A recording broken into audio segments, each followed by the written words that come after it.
Bonsoir à tous. Nous sommes heureux ce soir de reprendre le cycle de questions publiques qui avait été inauguré au printemps dernier. Vous savez que c'est une série non pas de conférences mais de conversations publiques entre une intellectuelle. Et c'est un cycle qui est co-organisé par trois institutions, le CCO qui nous accueille, le Conseil de développement et la revue Place Publique. Ce soir, nous invitons Fabienne Brugère, que je vais vous présenter rapidement. Elle est philosophe, alors un parcours sans faute. Elle est normalienne, agrégée, docteur, et elle enseigne la philosophie à l'université de Bordeaux. Elle offre cette particularité de ne pas être une intellectuelle enfermée dans sa tour d'ivoire, puisqu'elle préside également le conseil de développement de la métropole de Bordeaux. C'est comme ça que cela s'appelle. Et c'est ce qui explique que Philippe Audic, qu'on n'a pas besoin de vous présenter, on aurait plus vite fait de faire la liste des institutions dont Philippe Audic n'est pas président à Nantes que de lire sa carte de visite. En tout cas, il a évidemment un rôle de premier plan parmi les trois institutions qui co-organisent cette manifestation, puisqu'il préside le CCO, qu'il préside le Conseil de développement et qu'il est vice-président de l'association Mémoire et Débat, qui est l'association éditrice de la revue Place Publique.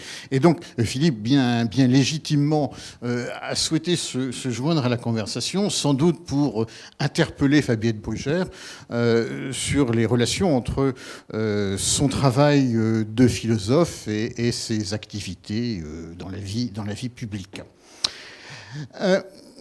Ce soir, nous allons parler de ce qu'il est convenu, on n'a pas vraiment de mots en français, mais nous y reviendrons, de ce qu'il est convenu d'appeler le care. C'est un concept difficile à traduire qui nous vient des États-Unis. Bien sûr, notre préoccupation n'est pas purement philosophique. Si nous avons invité Fabienne Brugère, c'est pour que ces réflexions servent à irriguer le débat public, car il se trouve que ce concept de care a pris ces derniers mois une grande importance dans le débat politique en France. Notamment Martine Aubry, qu'on n'avait pas connu aussi féru de philosophie jusque-là, s'est emparé de ce concept et ça a provoqué tout un éventail de réactions dont nous aurons à parler au cours de cette soirée. Fabienne Brugère, qui a un spectre large en matière philosophique, qui est notamment une spécialiste de l'esthétique, a beaucoup fait pour introduire, populariser les théories du care en France, et elle est notamment l'auteur d'un livre paru en début d'année, qui s'appelle... Oui. Ah, pardon. Ah, c'est plus ancien que ça.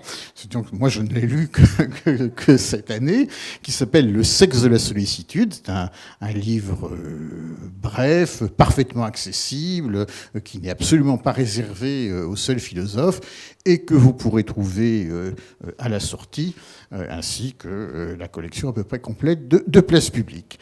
Alors, nous allons commencer peut-être par une tentative de définition du care. Alors, vous en donnez une, vous en donnez même deux dès le début de votre livre.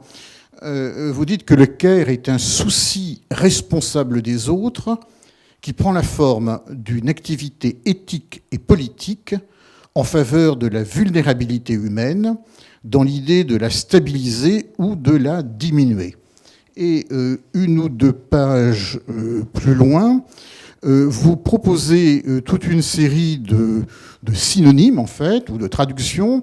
Vous dites que c'est une notion qui veut dire à la fois soin, attention, souci, préoccupation des autres, responsabilité. Alors ma première question, pouvez-vous commenter cet effort de définition que vous faites dans votre livre ? Emparez-vous du micro.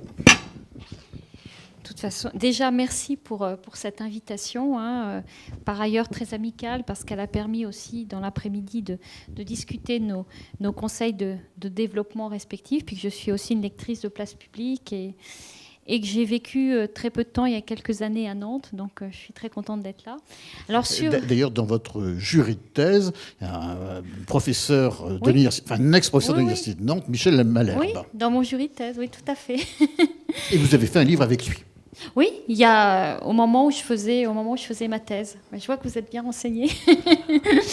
donc en fait sur le Caire, tout d'abord la traduction de ce terme effectivement qui est assez compliqué parce que ça renvoie en fait en français à des domaines assez différents et que c'est un terme très large en fait dans le vocabulaire anglo-américain.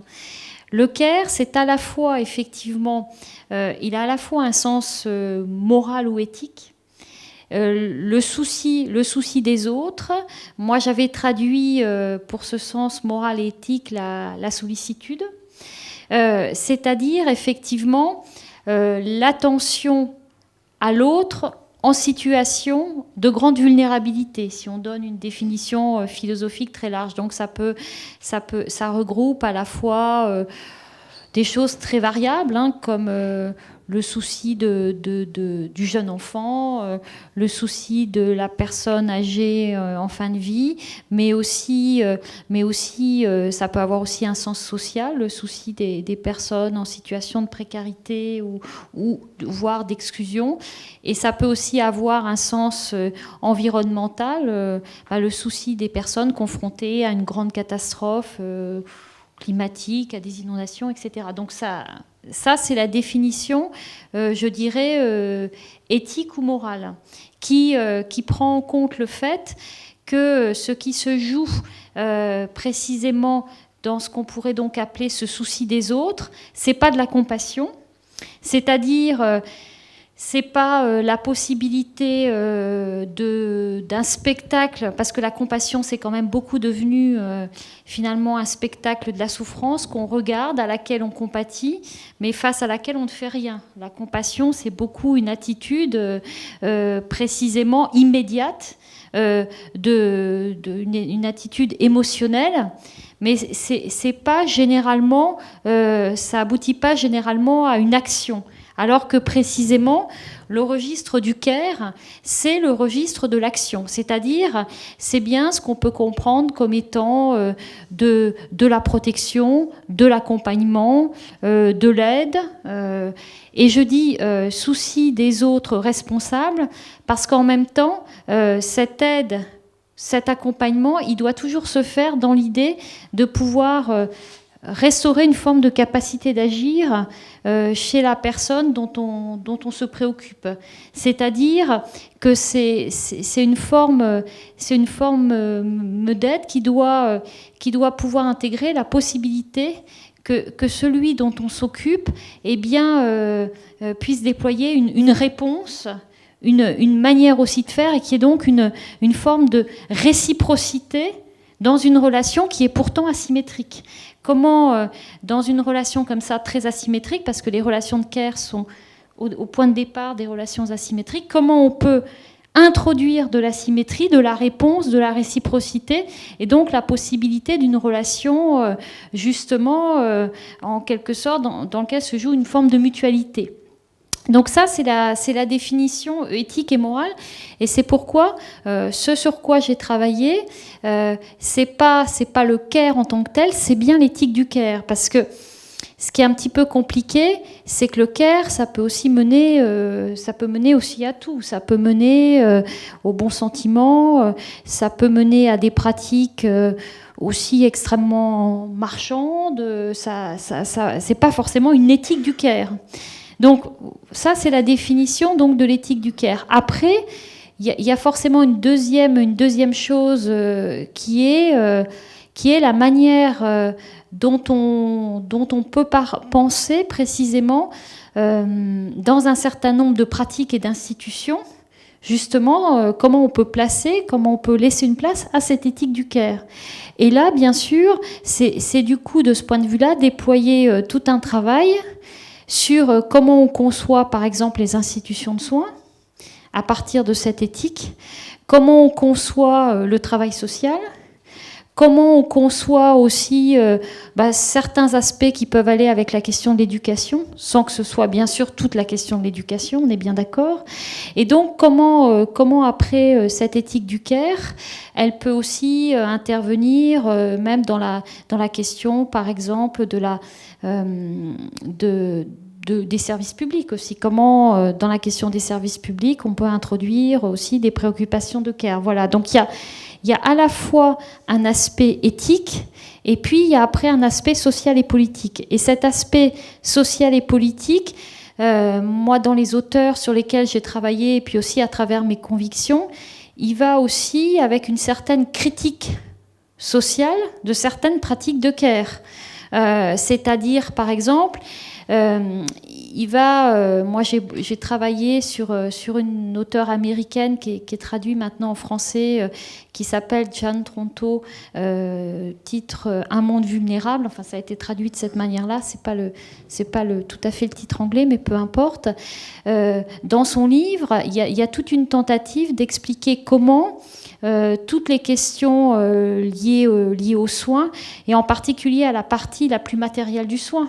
Parce que dans le soin, il y a à la fois la prise en charge du médecin, qui est un peu une prise en charge globale, assez immatérielle du côté de l'autorité. Et puis il y a après tout l'aspect très, très corporel, assuré par d'autres types de personnel, par exemple les tâches de soins, de nettoyage, etc. Enfin, on peut donner plein d'exemples.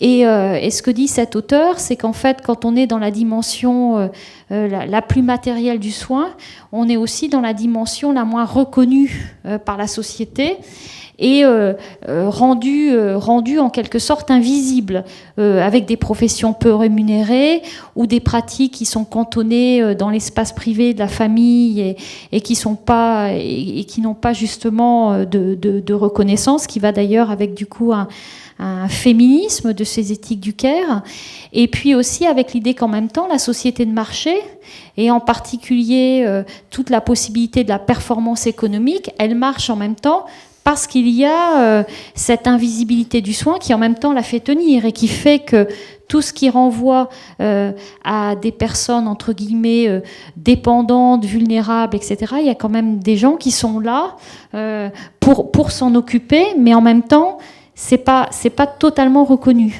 Nous reviendrons sur ces aspects au cours de notre conversation. Je voudrais savoir comment avez-vous été conduite à vous intéresser au care ? Est-ce une démarche théorique, une démarche philosophique, plutôt une démarche personnelle, ou une démarche politique, ou le tout à la fois ? C'est toujours. Je peux vous répondre, je pense, au moins de deux manières.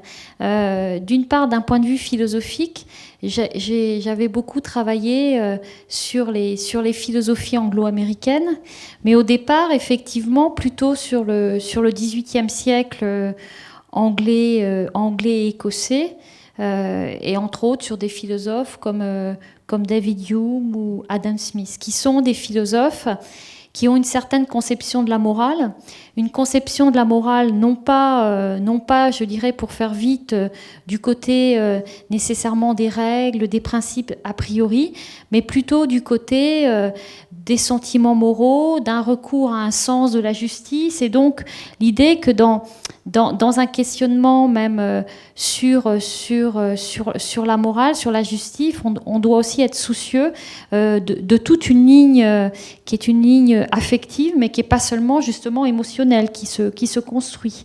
Donc j'avais travaillé là-dessus. Et puis après, j'ai commencé à lire. Alors, par ailleurs, c'est vrai que j'ai toujours eu... sans avoir vraiment travaillé frontalement là-dessus, je me suis toujours intéressée aussi au féminisme. Et j'ai toujours été une lectrice, entre autres, de Beauvoir et d'autres textes, comme actuellement les textes, par exemple, la philosophe américaine Judith Butler ou d'autres. Et donc, j'avais aussi quand même un peu ce... Et en fait, je suis tombée donc, sur des textes comme ça, des éthiques du care. Et puis, il y avait aussi d'autres personnes à ce moment-là qui commençaient à travailler là-dessus. Et j'y ai retrouvé... entre autres une lecture justement de ces lumières écossaises, une lecture du féminisme, et puis en même temps une possibilité de combiner des approches, je dirais, morales, sociales et politiques. Parce que ma conviction en philosophie, c'est qu'on ne peut pas penser la politique uniquement en termes d'individus juridiques, par exemple, comme c'est souvent le cas dans les études de philosophie politique, mais on doit aussi la penser par rapport à ce qui est devenu l'individu, c'est-à-dire aussi un individu, on pourrait dire, psychologique. Et quand on parle d'individu psychologique, du coup, la politique, ça veut dire qu'il faut vraiment la penser aussi par rapport au social et par rapport à des questions d'éthique ou de morale, à condition d'avoir une certaine conception de l'éthique ou de la morale. Donc ça, c'est la première chose. Et puis la deuxième chose, après, mais ça, je ne rentrerai pas dans les détails, c'est peut-être une histoire d'expérience. C'est-à-dire que forcément, quand la vie se déroule un peu, on est forcément confronté dans sa vie à la question du soin. Bon, moi, j'y étais confrontée par la question de l'éducation de mes enfants et de jeunes enfants. Donc je pense que ça m'a donné aussi l'envie de m'intéresser à la manière dont, en particulier peut-être pour une femme, on arrive à joindre, mais aussi j'espère pour les hommes, espace privé et puis espace public. Donc c'était principalement les deux raisons. Alors, tant que le Caire est resté une affaire de philosophes, ça donnait lieu certainement à d'intéressantes controverses, mais tout allait bien. Et puis, quand les théories du Caire, au moins en France, sont arrivées dans le champ politique, du coup, on en a évidemment beaucoup plus parlé qu'auparavant, et ça a suscité un large éventail de réactions. Alors, des réactions enthousiastes, certes, mais aussi des réactions franchement ironiques ou tout à fait hostiles. Comment pourriez-vous classer peut-être ces différents types de réactions et quelle lecture en faites-vous ?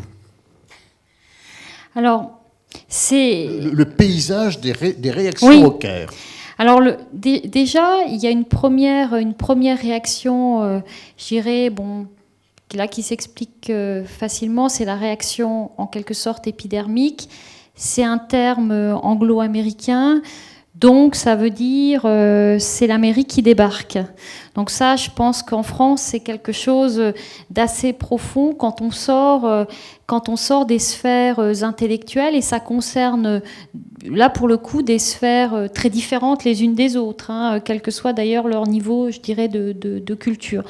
Et donc ce qu'on oublie, c'est que les États-Unis, ça se résume pas à l'Amérique de Bush, ça se résume pas à des structures gouvernementales, ça passe aussi par de la réflexion, ça passe aussi par des campus sur lesquels il y a vraiment des propositions à la fois justement sociales et politiques. Et ça, je pense que ça, c'est quelque chose qu'on n'a pas forcément en tête en France. Or, le Caire, l'éthique du Caire, c'est avant tout un travail au départ des campus américains en lien, alors là j'insiste là-dessus parce que c'est très fréquent aux États-Unis, en lien en même temps avec la société civile, c'est-à-dire en lien avec un travail soit avec des associations, soit avec l'économie de tout ce qui est service à la personne, soit en lien avec des institutions hospitalières, soit en lien avec des gens qui travaillent sur l'éducation, etc. C'est pas quelque chose... voilà, ça c'est le premier point. N'empêche que, au-delà des réactions anti-américaines épidermiques, mais il y a autre chose. Est-ce que c'est quand même pas un vrai inconvénient qu'il n'y ait aucun terme français, y compris celui de sollicitude, qui se soit imposé ? Je crois que maintenant, alors ça, ce que je dirais tout d'abord, c'est que maintenant, il faut laisser le travail se faire. Je pense qu'il y a un certain nombre d'équivalents qui surgissent, et que ce terme, et qu'en tant que tel, ce terme renvoie à des domaines différents. Si on construit chacun de ces domaines, c'est plutôt une richesse. Le fait, alors, ce qui est difficile, effectivement, quand ça passe dans le champ politique, c'est que dans le champ politique, on a toujours besoin d'une certaine, finalement, simplification des concepts. Or, précisément, le CARE, ça va pas dans ce sens-là. Ça va dans l'idée qu'il faut déployer des différences. Et donc, forcément, ça, c'est pas facile à faire passer. Mais si après l'idée, c'est de pouvoir reprendre les problématiques du CARE et de les réinsérer finalement, parce que ça porte quand même un certain nombre de valeurs, on va y revenir, et de pouvoir les réinsérer dans un certain nombre de questionnements politiques, domaine du soin, domaine du travail social, d'éducation, d'autres, etc., domaine des relations interpersonnelles, question de l'espace privé, du rôle de la famille. Si ça peut irriguer dans ces sphères-là, ça peut être intéressant. Après, je crois qu'il y a aussi un autre problème, c'est qu'en France, parce que le propre aussi des théories du CARE, c'est de dire que finalement la politique doit être pensée avec une pensée sociale, et qu'il y a vraiment un lien entre la sphère du politique et puis la sphère de la société, y compris tout ce qui est du registre de l'organisation dans la société civile. Et ça, je crois que c'est pas... À chaque fois en France, ça coince un peu sur ces questions-là, sur le lien entre sphère politique et puis sphère de la société, et c'est en fonction de ces différents modes d'organisation, d'ailleurs. Je pense que c'est toujours une question compliquée. Je vous ai interrompu, vous aviez entamé une typologie des réactions à l'introduction des théories du CARE. Donc, premier type de réaction, sur des réactions épidermiques, oh là là, ça nous vient d'outre-Atlantique, donc c'est pas bon pour nous. Deuxième type de réaction. Deuxième type de réaction qui a été assez amusant, c'est une affaire de femmes, donc c'est nounou, donc c'est nunuche, donc c'est bisounours. Ça nous renvoie à des questions qui ne sont pas politiques. Bref. Je crois notamment que le terme de bisounours, si ma mémoire est bonne, a été employé par François Hollande. Et peu importe qui, peu importe, de toute façon c'est revenu c'est revenu en boucle. Peu importe, moi je rentre pas dans ce genre je suis une intellectuelle, je suis pas une femme politique, donc mais en tout cas ce qui est intéressant, c'est ce qu'il y a derrière, parce que derrière ça portait une conception du partage entre espace privé et espace public. C'est-à-dire dire, finalement, parce que forcément, ce que les gens ont pensé tout de suite sur le CARE, c'est la question du soin, mais pas tant dans la sphère de l'institution que dans la sphère des relations interpersonnelles, et donc le rapport entre les parents et leurs enfants, en particulier le rapport des mères aux jeunes enfants, le rapport après des proches aux personnes âgées en fin de vie, et donc l'idée que tout ça, c'est pas une affaire très politique, c'est pas sérieux globalement, et que c'est pas la peine d'en parler autant. Et donc ça renvoyait bien d'ailleurs à ce que dit l'éthique du CARE. C'est-à-dire que quand on commence à parler de ces sphères qui ne sont pas très visibles, précisément ça provoque des formes de violence, parce que justement ça doit bien rester comme c'est-à-dire pas visible. Et donc, si vous voulez, ce qui est au cœur, à mon avis, du dispositif, c'est de savoir si on accepte aujourd'hui des concepts qui nous permettent, d'une part, de revenir sur quelque chose qui était, cela dit, assez en vogue dans les mouvements féministes des années 70, le privé est politique. Et moi, je crois que le privé est politique, et que la manière dont l'État pense une politique familiale, la manière dont il met vraiment en œuvre l'égalité salariale entre les hommes et les femmes, pas seulement en faisant des lois, mais en se préoccupant vraiment de l'application de ces lois, et pas seulement de la loi d'ailleurs, comment réellement on peut aussi changer les mentalités pour que les employeurs soient tout autant d'accord pour choisir des femmes que des hommes. Ça, moi, à mon avis, c'est quand même essentiel, et les questions de CARE, elles ont à voir avec ça.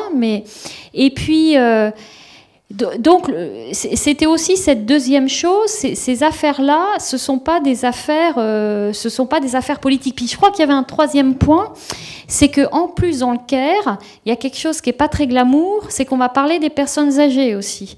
Alors, parler des personnes âgées dans un pays où, pour des politiciens, il s'agit aussi de reconquérir... bon, c'est vrai qu'il y a l'électorat des personnes âgées, mais il faut aussi reconquérir l'électorat jeune.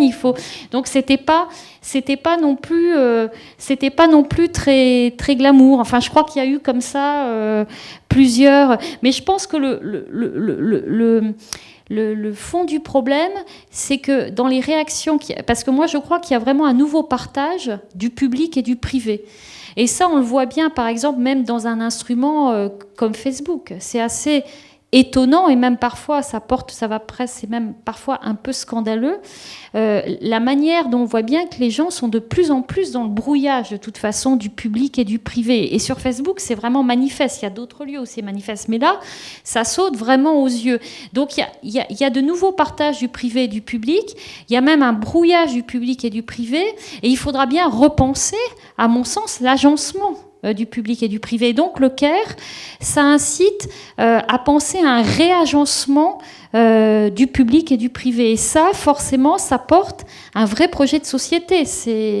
Ça peut créer de grands bouleversements.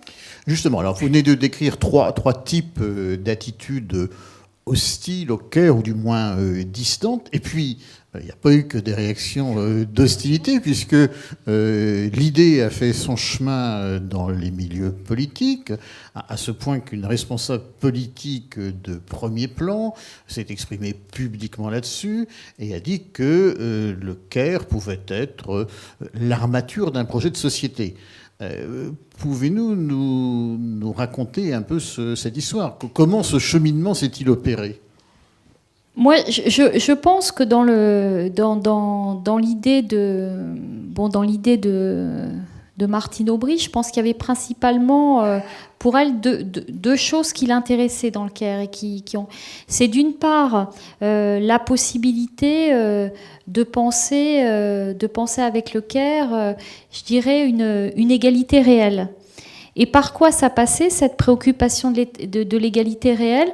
Ça passait par une conception, par l'idée de développer une conception de l'État, qui soit une conception, ça c'était son expression, où finalement l'État se soucie de chacun, et où précisément la société elle-même se soucie de l'État.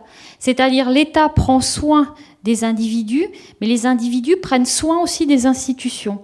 Donc il y avait d'une part l'idée d'un prendre soin des institutions, d'un prendre soin de l'espace public, et donc de renouer avec la question de l'espace public.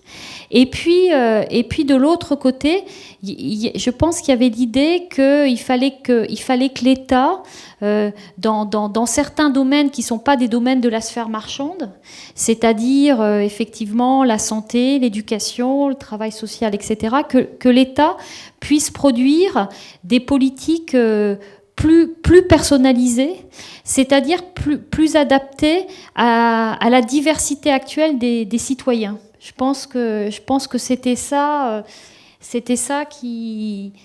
Est-ce que ça revient à dire que le Caire est une manière d'incarner, de donner chair à au moins deux pans de la devise républicaine, l'égalité et la fraternité, les appliquer à des personnes concrètes et non plus à des individus abstraits? Alors ça, c'est très clair dans l'éthique du Caire. Moi, c'est aussi une des choses qui m'avait plu dans l'éthique du Caire, c'est que l'éthique du Caire, c'est une philosophie, je dirais, puis il y a aussi une psychologie, une sociologie du Caire. C'est un courant de pensée pragmatique ou empiriste. Et donc, c'est un courant de pensée qui repart des pratiques et des expériences, en essayant d'en penser le caractère collectif, parce que c'est en même temps aussi une manière de renouer avec du collectif, puisque précisément la valeur, c'est le souci des autres. Donc on est bien dans cette perspective-là. Et je crois que moi, ça reprend, certes, c'est une manière de penser l'égalité, c'est une manière de penser la fraternité et de les renvoyer à des pratiques. Et c'est une manière de prendre en compte le fait que, par exemple, sur la question de l'égalité, on est de plus en plus en France, remarquez, ça dépend des moments, on peut être en tout cas dans une rhétorique des valeurs. On en appelle à l'égalité parce que précisément c'est une de nos 3 valeurs constitutives, mais en même temps on ne regarde plus du tout les pratiques. C'est-à-dire qu'on ne regarde plus les situations d'inégalité réelle, les situations d'injustice telles qu'elles existent. On déploie une rhétorique des valeurs. Et c'est vrai que le désamour, entre guillemets, pour la politique, il vient aussi de la prise de conscience de plus en plus grande des individus sur ce décalage entre la rhétorique des valeurs que l'on rappelle toujours et puis précisément ce qui se déploie dans les pratiques et dans les expériences des vies ordinaires. Et donc, égalité, fraternité au sens de retour à la pratique, mais je dirais aussi liberté. Pourquoi liberté ? Parce que dans la manière, par exemple, dont le CARE pense la notion d'accompagnement, que ce soit d'ailleurs du point de vue d'un accompagnement dans le domaine stricto sensu du soin médical, ou que ce soit dans le domaine d'un accompagnement, par exemple, à un handicapé, à un jeune enfant, ou dans le domaine de l'accompagnement social, ce que pense le CARE, c'est toujours la possibilité que l'accompagnement mène précisément à une prise en compte de l'autre différent d'une certaine manière, à une prise en compte à une prise en compte, je dirais, positive de la vulnérabilité de l'autre, dans l'idée qu'il doit pouvoir lui restaurer de la capacité d'agir, qui doit pouvoir répondre, entrer dans la relation et précisément trouver sa place en quelque sorte dans le tissu social. Là, j'ai le sentiment que dans tout ce que vous dites, on est au cœur d'un des vrais problèmes du CARE, c'est-à-dire le passage de la relation interpersonnelle aux politiques publiques. On comprend bien que les relations interpersonnelles, par définition, soient toujours singulières. Par exemple, tout à l'heure, vous avez parlé du soin que vous donnez à vos enfants. Bon, ben voilà, ce sont vos enfants que vous connaissez, que vous aimez, qui sont comme ils sont. Voilà. En revanche, une individualisation des politiques publiques, est-ce que ce n'a pas quelque chose de dangereux, d'anti-républicain et tout simplement d'impossible? Alors, moi, est-ce que vous ne passez pas trop vite, si vous voulez, de l'éthique ou de la morale à la politique? Moi, ce que je dirais, ce que je répondrais là-dessus, c'est qu'il y a quand même un constat à faire actuellement des politiques publiques, et qu'il faut repartir d'un constat actuel. Bon, je suis universitaire, je vois un petit peu comment se transforme l'université. Je vois un petit peu comment se transforme l'hôpital aussi. On voit comment aussi se transforme d'ailleurs le travail social au niveau des politiques publiques. Ce qui se met en place aujourd'hui, c'est quand même un nouveau management public qui est quand même une tentative, si vous voulez,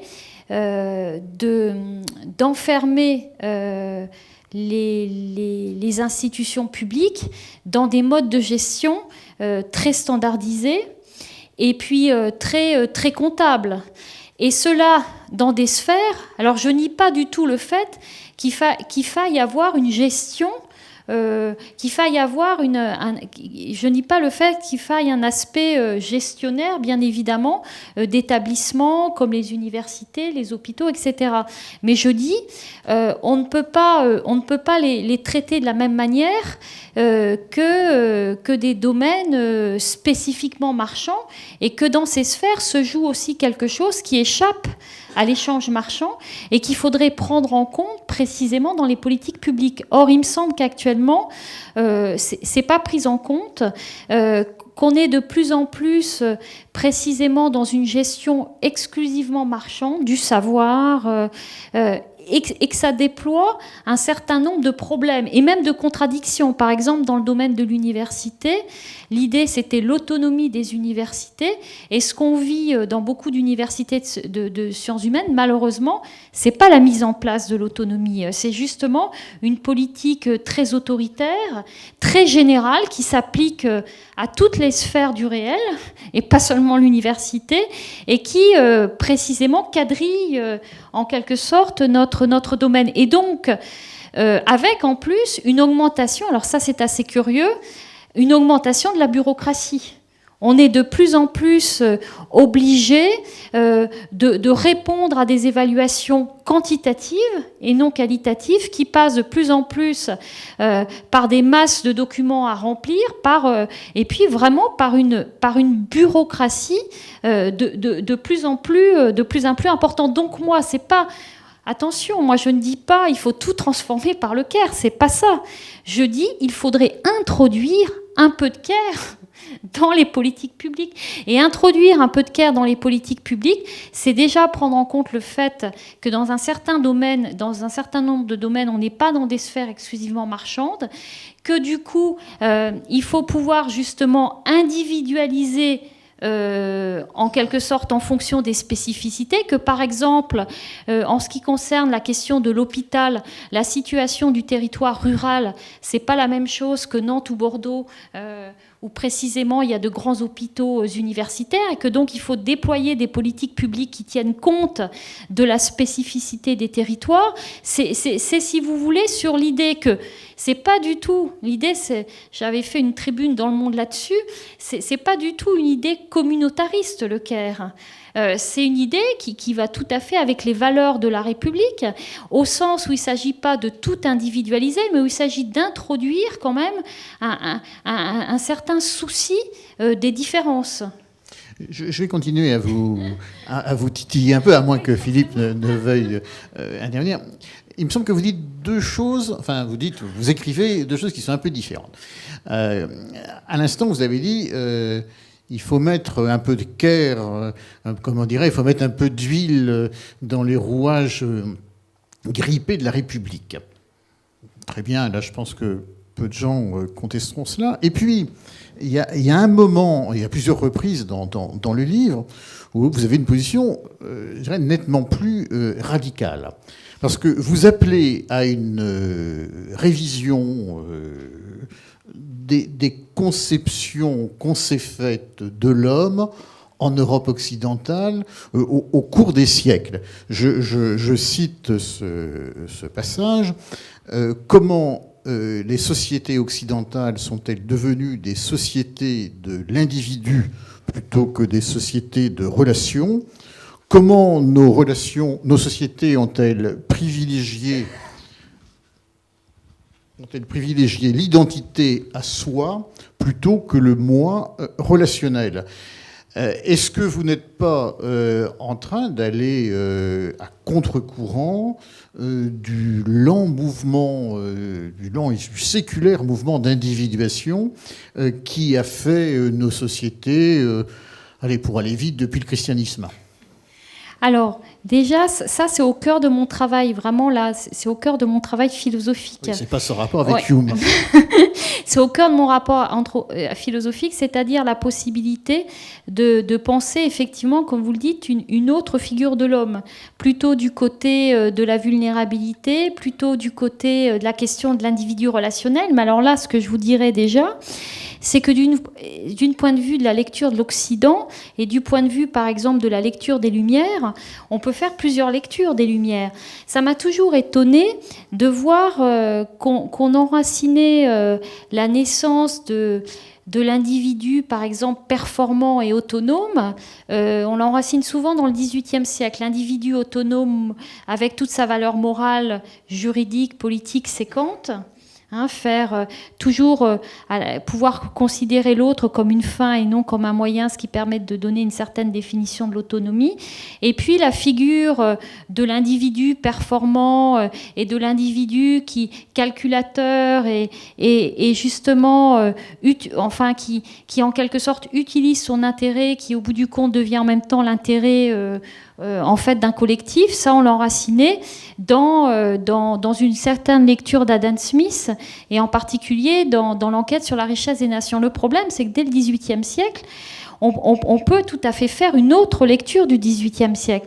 Par exemple, si on prend un auteur comme Diderot, on peut faire tout à fait une lecture chez Diderot, justement, de la figure de l'individu relationnel. Si on prend Adam Smith, il y a à la fois l'enquête, mais il y a la théorie des sentiments moraux, qui est qui est précisément aussi toute une définition, disons pour faire vite, de l'attention précisément aux autres et de la possibilité d'une morale sociale, c'est-à-dire de la possibilité précisément d'un individu toujours relationnel. Donc moi, ce que je répondrais, c'est pareil dans le monde contemporain, c'est qu'on peut toujours faire deux lectures de l'individu et qu'il y a plusieurs récits. Seulement, bien évidemment, il y a un récit dominant.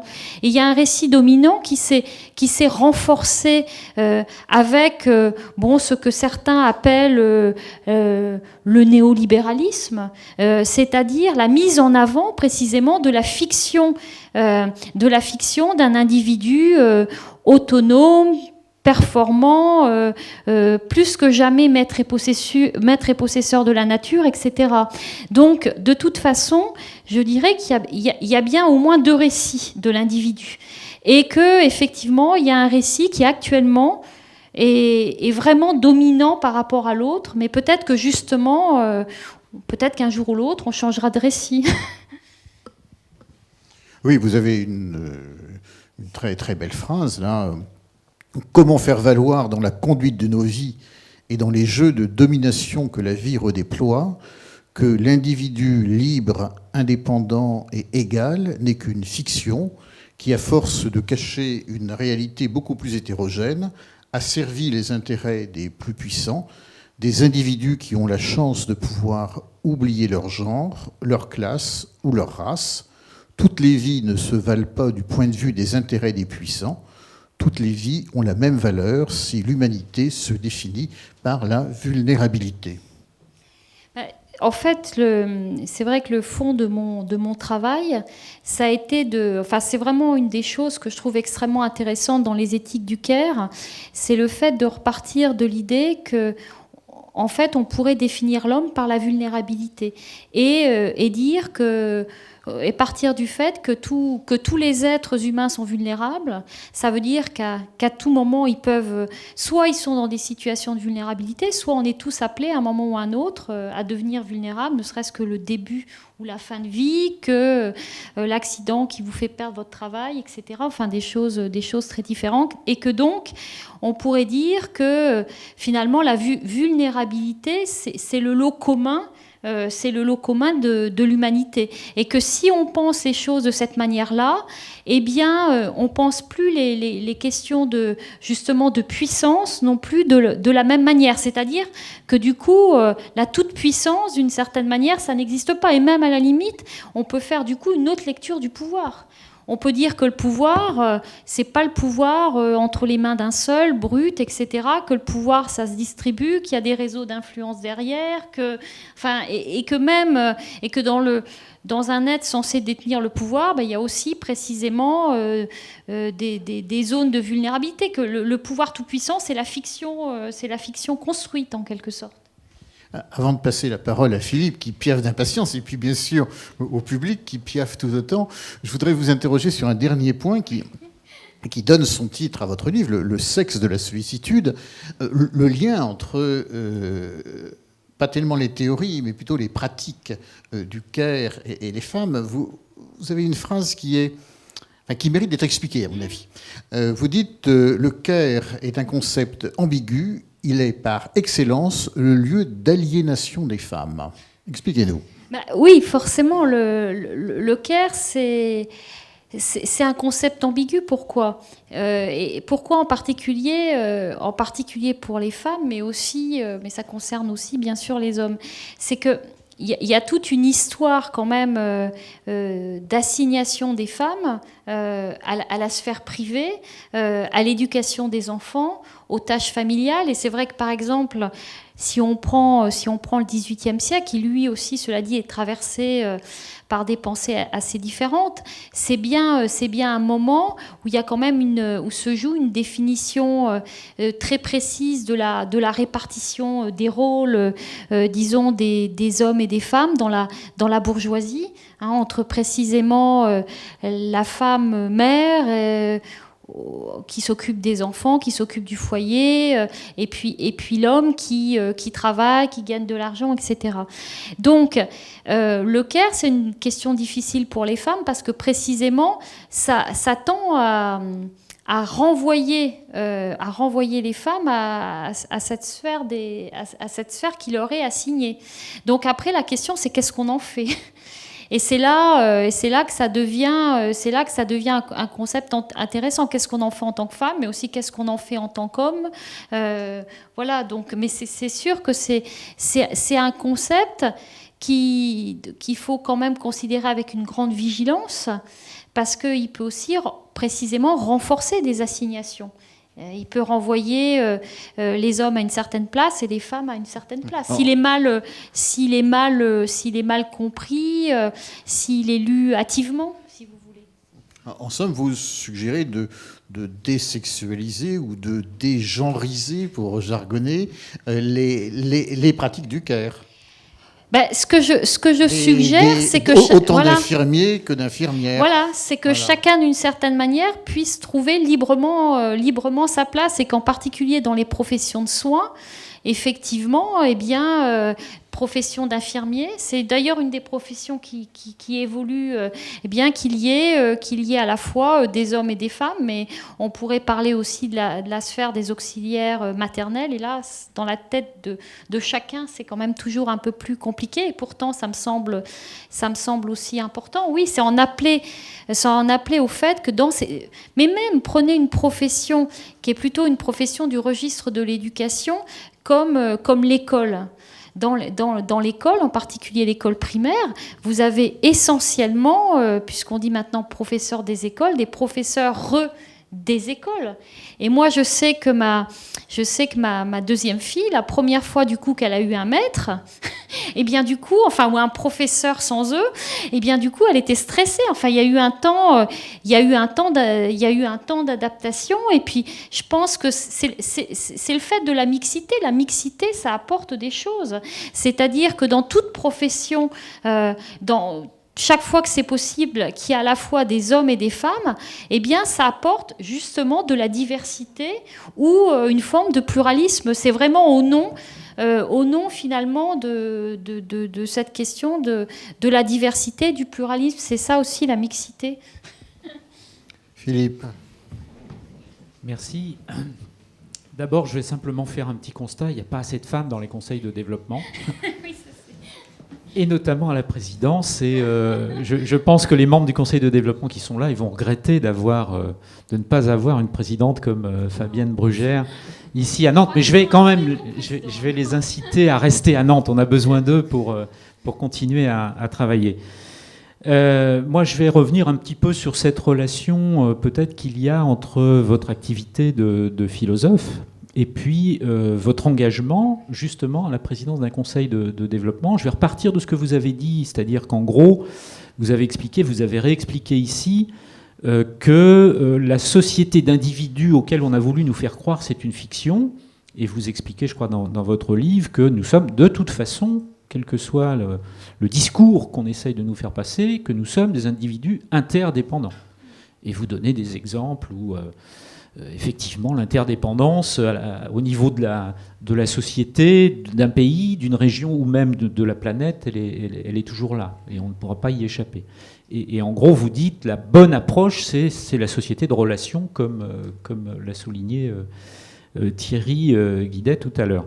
Donc ma question à moi, elle est, y a-t-il un lien, ou plutôt comment faites-vous le lien entre vos travaux théoriques de philosophe, autour du care en particulier, et votre engagement, votre mission concrète à la présidence d'un conseil de développement, d'une structure de participation citoyenne, et plus généralement, est-ce que la démocratie participative, quel regard vous portez sur cette démocratie participative? Est-ce qu'elle peut contribuer à redonner un peu plus d'importance à la relation entre les individus que peut-être ça n'est le cas aujourd'hui? Donc est-ce que c'est un moyen de refabriquer du collectif, en quelque sorte, du projet d'intérêt général?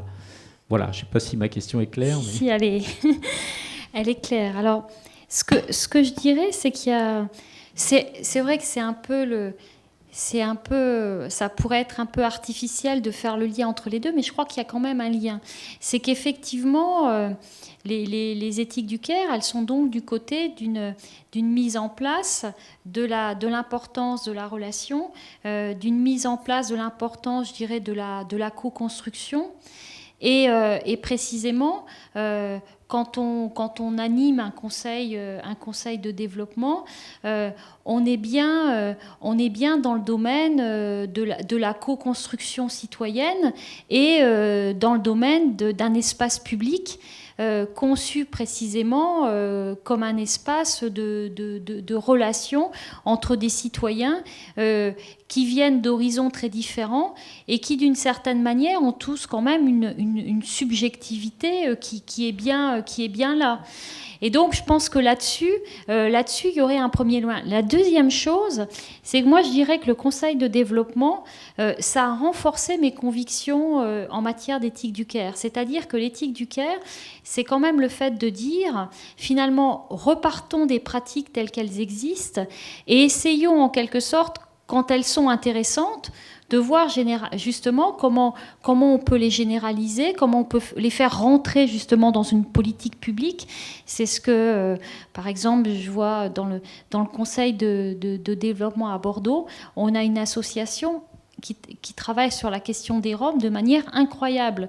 Je me dis que cette association, faudrait finalement qu'elle puisse déployer son modèle et que ce modèle, il puisse après se diffuser précisément dans le registre de politique publique justement nationale. Donc moi, je crois par ailleurs foncièrement que c'est aussi en repartant des pratiques, en repartant des citoyens, qu'on arrive à faire passer un certain nombre de choses dans la politique. Et que, bien évidemment, bon, ça c'est une chose qu'on sait bien aujourd'hui, c'est que la crise de la politique, c'est aussi une difficulté à faire coïncider précisément démocratie de la représentation et puis participation citoyenne. Donc je crois que ça a renforcé mes convictions en la matière, ça a renforcé aussi ma conviction que précisément quand on est dans un tissu spécifique, eh bien c'est incroyable ce qu'il peut y avoir comme inventivité, comme capacité à créer des choses et comment ça après, finalement au niveau national, comment c'est oublié et comment les deux ne coïncident pas. Donc du coup, ça a plutôt... Parce que l'éthique du Caire, c'est aussi une manière de dire il faut déployer un certain nombre de relations qu'on tente de rendre horizontales, alors qu'au départ, elles sont plutôt verticales. Comment introduire de l'horizontalité dans des relations verticales? Et je crois que ça, c'est pouvoir reprendre ce qui se passe de bon localement. Ça participe précisément de ça et c'est assez proche de l'esprit de l'éthique du Caire.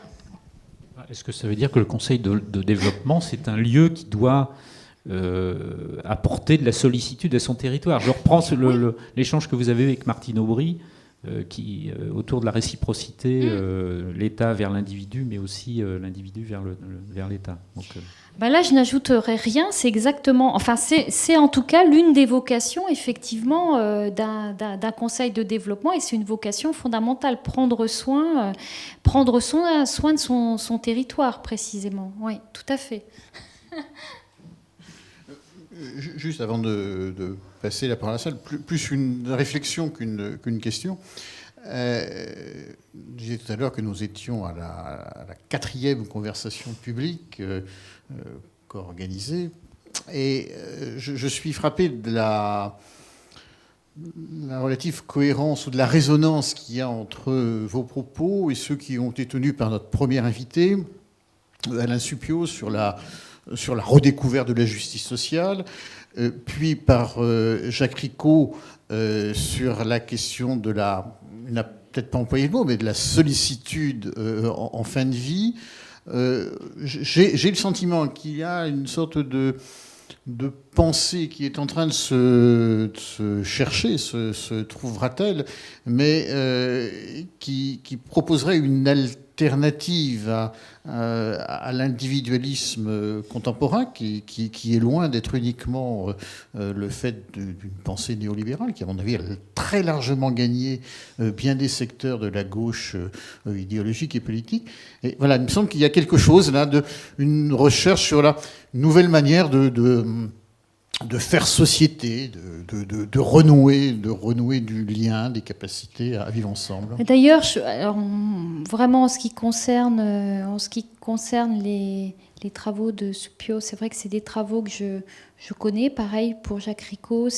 Alors ce que je dirais sur la justice sociale, c'est qu'effectivement, ça me semble être une question qui revient sur le devant de la scène. Et je pense qu'il revient d'ailleurs sur le devant de la scène là, dans les derniers prolongements, de toute façon en Europe. Parce que effectivement, il y a un retour de la question sociale, pas seulement en France, et de cette question de la justice sociale, parce qu'à partir du moment, en fait, effectivement, où les inégalités se creusent de plus en plus, et où en même temps en Europe, il y a quand même eu un système d'État-providence. Eh bien, en même temps, forcément, il y a un certain nombre de questions qui surgissent, aussi en fonction de l'histoire européenne de ces 50, 60 dernières années, et qui font que forcément, on a une tradition et puis, bon, qu'on pourrait d'ailleurs prolonger plus loin, hein, les questions sur la solidarité, le solidarisme à la fin du 19e siècle, etc. Enfin, je pense qu'en Europe, il y a forcément ce souci-là qui peut-être prend d'autres formes dans des pays très différents, comme l'Inde, par exemple, qui est une société de caste, donc qui n'est pas du tout régie par les mêmes... En tout cas, il y a une préoccupation, je pense, vraiment européenne, propre à l'Europe en particulier de l'Ouest, qui a quand même connu un certain nombre d'acquis après la Seconde Guerre mondiale, qui revient effectivement, qui refait surface. Ça, c'est très clair. Et qui est bien sûr confronté à toute cette globalisation, totalisation d'une gouvernance effectivement néolibérale. Sur la question de la fin de vie, alors bien évidemment, il y aurait des échos. Après, moi, c'est une question que je n'ai pas travaillée en détail. C'est une question que je n'ai pas travaillée à détail, et j'aurais tendance à dire qu'en revanche, sur la question de la fin de vie, il faudrait qu'on soit encore plus incisif. C'est-à-dire, certes, il y a les questions d'accompagnement, il y a des questions qui ont à voir avec la notion de sollicitude, etc., mais aussi, à rebours, il faudrait aussi vraiment qu'on puisse poser en France un jour ou l'autre la question de comment on pense l'euthanasie, qu'est-ce qu'on en fait, qu'est-ce que c'est, et qu'on relance aussi ce débat-là, qu'on soit bien en tout cas aussi sur les deux fronts. Et je pense qu'on arrive à penser les deux en même temps. Et je pense que sur cette seconde question, celle de l'euthanasie, il y a actuellement une difficulté à l'aborder en France.